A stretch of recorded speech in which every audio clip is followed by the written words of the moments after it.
अस्सलाम वालेकुम स्टूडेंट्स, उम्मीद करती हूँ आप सब खैरियत से होंगे। तो आज हम करने वाले हैं क्वेश्चन नंबर 7, 8 और 9। आज की हमारी इस वीडियो में लास्ट 3 क्वेश्चन रह गए थे, तो हम वही करेंगे। 7 वाला पढ़ लेते हैं। Mariha sells a toy of for 1520. What will be the selling price to be get 15% profit?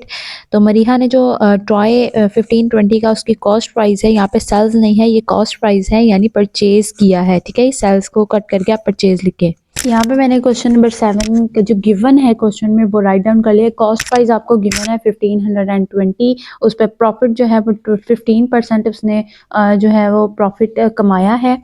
Profit amount आपकी जो होगी वो 15% को आपने जो कॉस्ट प्राइस है उससे मल्टीप्लाई करेंगे। जब कॉस्ट प्राइस से आप 15% को मल्टीप्लाई करेंगे तभी आपके पास प्रॉफिट अमाउंट आएगी जो उसने कमा लिया है। ठीक है, और लास्ट में आपके पास है सेल प्राइस। सेल प्राइस जो है आपने फाइंड करनी है कि जो उसने सेल किया है वो कितने में सेल किया है, यानी आपने यहाँ पे सेल प्राइस फाइंड करनी है। ठीक है, कितने परसेंट प्रॉफिट के साथ कितना उसने सेल प्राइस में कमाया है, हमने वो चीज़ फाइंड करनी है। ठीक है, अमाउंट कितनी आई है और उसमें सेल प्राइस जो प्रॉफिट जो सेल प्राइस बनी है वो क्या है, वो हम देखते हैं क्या होगी। ठीक है, सबसे पहले हम प्रॉफिट अमाउंट फाइंड कर लेते हैं। 15 को मल्टीप्लाई करेंगे, 15% को मल्टीप्लाई करेंगे 1520 से, तो 15% को आपने ख़त्म किया तो ये 1/100 बन जाता है।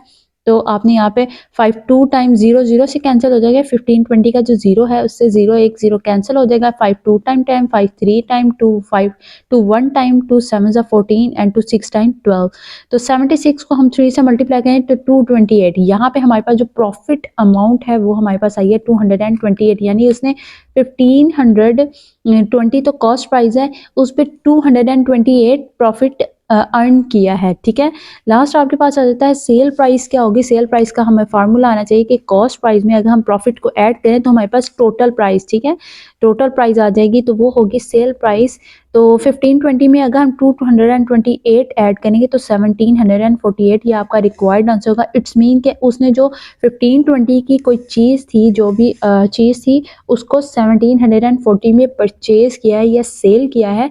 तो यहाँ पे आपका ये रिक्वायर्ड आंसर है, यानी उसने 228 प्रॉफिट कमाया और टोटल प्राइस उसने जो अर्न की है कॉस्ट प्राइस और प्रॉफिट ऐड करके, तो वो 1740 है। तो अब हम चलते हैं क्वेश्चन नंबर 8 की तरफ। क्वेश्चन नंबर 8 में हमारे पास है the annual income of Tayyab is 9,60,000 while the exempted amount is 1,30,000. How much tax would he have to pay at the rate of 0.75%?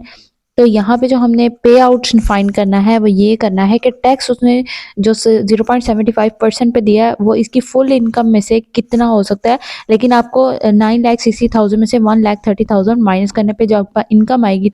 Question number 8 में के क्वेश्चन में जो हमें चीज़ें गिवन थी वो मैंने यहाँ पे लिख लिया है, यानी टोटल इनकम हमारे पास है 9,60,000 और एग्जेम्पटिव जो इनकम थी वो हमारे पास है 1,30,000। ठीक है, टैक्सेबल इनकम हमारे पास जो होगी वो इन दोनों में से माइनस करेंगे। फर्स्ट आपने माइनस करना है, जो टैक्सेबल अमाउंट होगी वो इसमें से ये देखें, ये तो उसके एक्सपेंडिचर में आ जाएगी ना ये वाली वैल्यू, क्योंकि उसने इतनी एक्सपेंडिचर करनी है। ठीक है, और ये वाले जो ये टोटल वैल्यू उसकी फुल इनकम है, इसमें से अभी टैक्स पे करना है, तो पहले हम ये वाली वैल्यू को माइनस करेंगे। हमारे पास 8,30,000 जो आंसर आएगा, यानी ये जो अमाउंट हमारे पास 9 लाख में से जो बच जाएगी, अब इस पे जो टैक्स है वो 0.75%, यानी इस वैल्यू पे हमारा जो टैक्स है वो 0.75% है जो उसने पे करना है। ठीक है, तो टैक्स रेट 0.75 हमें क्वेश्चन में ही गिवन है, तो परसेंट का आपने परसेंट खत्म किया तो ये 100 में कन्वर्ट हो जाएगा।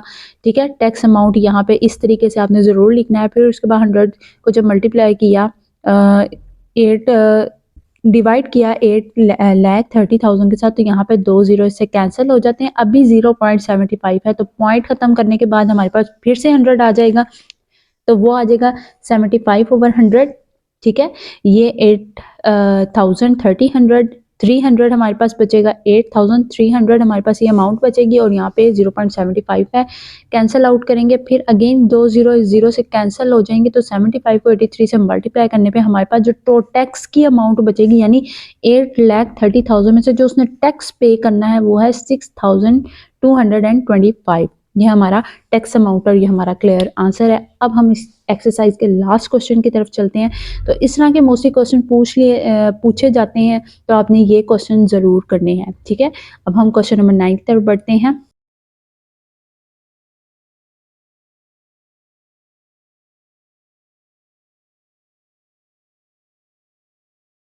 1.3 एक्सरसाइज का लास्ट क्वेश्चन है, क्वेश्चन नंबर 9। तो अब हम इसको पढ़ लेते हैं। इसकी स्टेटमेंट में इसमें हमें क्या फाइंड करना है। Find the compound markup on 3,75,000 for 1 year at the rate of 14% component annually. तो यहाँ पे जो आपने फाइंड करना है वो मार्कअप रेट होगा।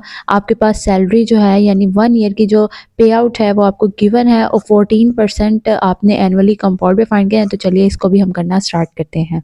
क्वेश्चन नंबर 9 मैंने यहाँ पे राइट डाउन कर लिया है। जो हमें क्वेश्चन में गिवन है चीज़ें वो यहाँ पे मैंने सारी लिख ली हैं। जैसे टोटल अमाउंट हमारे पास 3,75,000 है, रेट आपके पास 14% है, ठीक है। टाइम पीरियड आपके पास 1 ईयर है और मार्कअप आपने फाइंड करना है। तो P multiply by R multiply by T over 100 होता है। यानी ये आपके पास, इसको आप इंटरेस्ट भी कह सकते हैं, प्रॉफिट भी कह सकते हैं, लेकिन हम चूँकि मार्कअप का जो है वर्ड यूज़ हुआ है तो हम इसको मार्कअप ही लिखेंगे। अब P क्या होती है, प्रिंसिपल अमाउंट होती है जो आपको गिवन है, ठीक है। ये प्रिंसिपल अमाउंट है यानी जो हमें टोटल अमाउंट जो गिवन है। R मीन रेट होता है यानी जो आपके पास रेट इंटरेस्ट रेट यानी जो आपने पे करना होता है, ठीक है। ये 14% है तो परसेंट का 100 जो है वो पहले से ये क्वेश्चन में ही 100 जो है डिवाइड हो चुका है और T का मतलब है टाइम, जो टाइम पीरियड आपको गिवन है, ठीक है। अब यहाँ पे हमने इन सब की वैल्यूज़ लिख ली हैं। 37 5,000 और रेट आपके पास है 14 और टाइम है आपके पास 1 डिवाइडेड बाय 100 का जो डबल ज़ीरो है वो 3,75,000 से के जो वैल्यू है उससे कटिंग हो जाएंगे। यहाँ पे 3,750 रुपीज़ बचेंगे। उसको आपने 14 1 टाइम 14 इसको जब मल्टीप्लाई करेंगे तो 52,500 आपके पास रिक्वायर्ड मार्कअप रेट आ जाएगा, जो कि आपसे पूछा गया था कि मार्कअप कितना होगा। तो ये हमारा रिक्वायर्ड आंसर है। आई होप आपको 1.3 एक्सरसाइज की अच्छे से क्लियरेंस हो गई होगी और अगर आपको फिर भी क्वेश्चन में समझ नहीं आया, अगर कोई प्रॉब्लम है तो आप मुझसे DM ज़रूर कर सकते हैं। अल्लाह हाफ़िज़।